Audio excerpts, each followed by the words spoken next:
Following the 2018 election, President Mnangagwa's message was one of peace building, one of reconciliation, and quoting him, he said, "We're here to build a new Zimbabwe that will be anchored on the rule of law and democracy."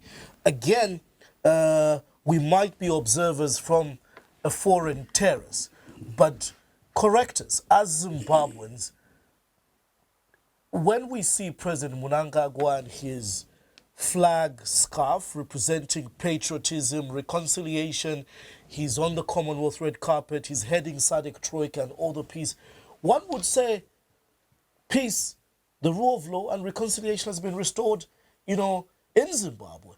It's cowards and probably hypocrites or betrayers like yourself who would rather be in South Africa or in Nairobi or in the UK to say Zimbabwe is not making headways.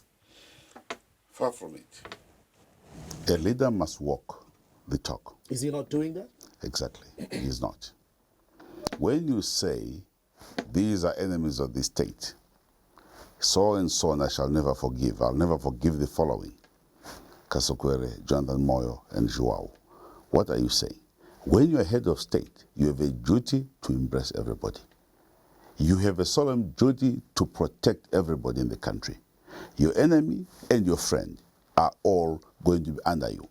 You change your value system and start embracing and making sure that you protect every nationality, everybody in your country, in your jurisdiction.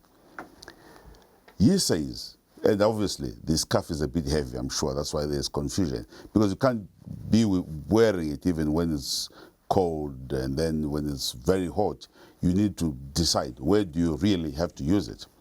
But let me say to you, Costa, we have had the talk, but the bite. The president has gone after his perceived enemies. So many people are in exile. It's not just a few. We're not cowards. We are not betrayers. We are patriots. We believe in our country.